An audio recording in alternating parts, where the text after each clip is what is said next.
అన్న నమస్తే అన్న. నమస్తే అన్న. సంవత్సరం కాంగ్రెస్ పరిపాలన చూసావు, ఎలా అనిపించింది అన్న? నాకైతే ఏం బాగాలేదన్న. కాంగ్రెస్ ప్రభుత్వం అయితే బాగాలేదు. ఇప్పుడు టీఆర్ఎస్ కానీ, ఈ కాంగ్రెస్, ఈ కేసీఆర్ కానీ, కేటీఆర్ కానీ చాలా మంచి పనులు.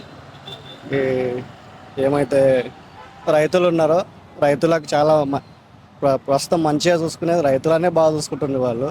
ఓకే. ఇప్పుడు కాంగ్రెస్ మాత్రం రైతులను పట్టించుకోవట్లేదు, కరెంటు కూడా సమంగా ఇవ్వట్లేదు. ఓకే. బస్సులు పెట్టారు కానీ సమంగా యూజ్ చేసుకోవట్లేము మేము. అవి ప్రభుత్వ ఉద్యోగులకు మాత్రమే మంచిగా అక్కడక్కడ మాత్రం అది ఉపయోగపడుతుంది కానీ పూర్తి స్థాయిలో అందరికి ఉపయోగపడట్లేదు. పూర్తి స్థాయిలో అందరికి ఉపయోగపడట్లేదు. సరే, ఇప్పుడు ఉచిత కరెంట్ ఇస్తా ఉన్నారు, అసలు ఎంతమందికి అందుతుంది, ఎవరికి అందుతుంది? ఉచిత కరెంట్ ఇస్తామన్నారు కానీ ఇచ్చినట్లనే ఉంది కానీ కరెక్ట్ లేదు ఊళ్ళో. ఓకే. గంటకు వస్తుంది, వెళ్ళిపోతుంది. గంటకు ఉచిత కరెంట్ ఇస్తా ఉన్నారు కానీ అసలు కరెంటే ఉండట్లేదు. కరెంటు సమంగా ఉండట్లేదు. గంట వచ్చినట్టు గంట పోయినట్టు ఉంది. అది కూడా ఏం కరెక్ట్ లేదు. గ్యాస్ కూడా తగ్గిస్తా ఉన్నారు కదా, గ్యాస్ తగ్గిస్తామన్నారు, గ్యాస్ కూడా తగ్గలేదు ఇప్పటి వరకు. అవే నడుస్తుంది, అదే అమౌంట్ లో ఉంది ఇప్పటి వరకు. అయితే అది తగ్గిమన్నారు.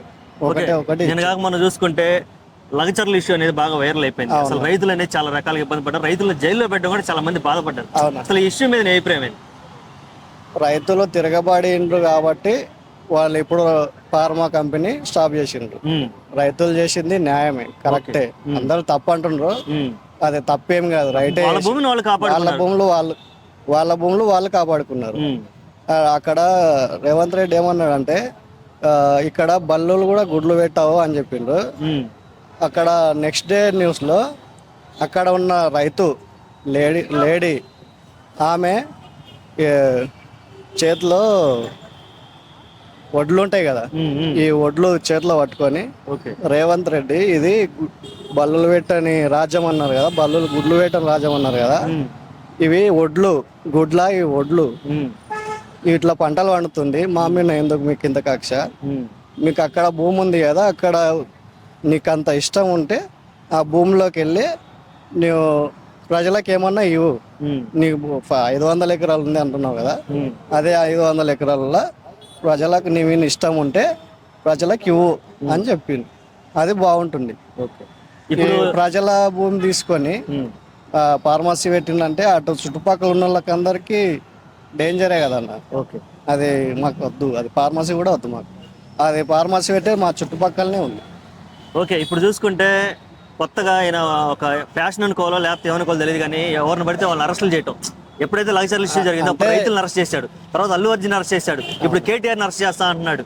అసలు ఏంది ఈ ఫార్మర్ రేస్ గురించి నా అభిప్రాయం ఏంది? అసలు ఇది రౌడీల రాజ్యం అన్న. ఇది చెప్పాలంటే రౌడీల రాజ్యం లాగా నడుస్తుంది.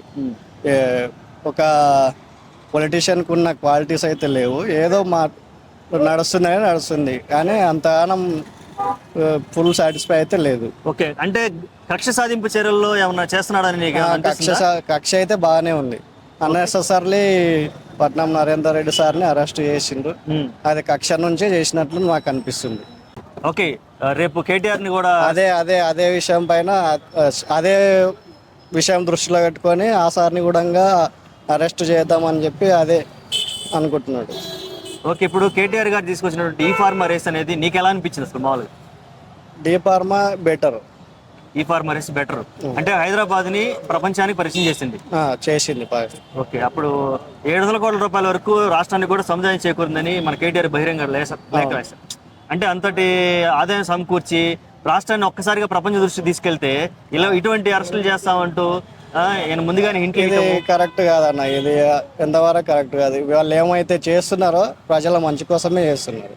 కేటీఆర్ కానీ కేసీఆర్ కానీ ప్రజలు ఆటో డ్రైవర్లు కానీ ఇక్కడ లోకల్లో బతికే వాళ్ళు కానీ రైతులు కానీ వాళ్ళందరూ మంచిగా బతకాలనే చూస్తున్నారు ఈ టీఆర్ఎస్ పార్టీ మాత్రం.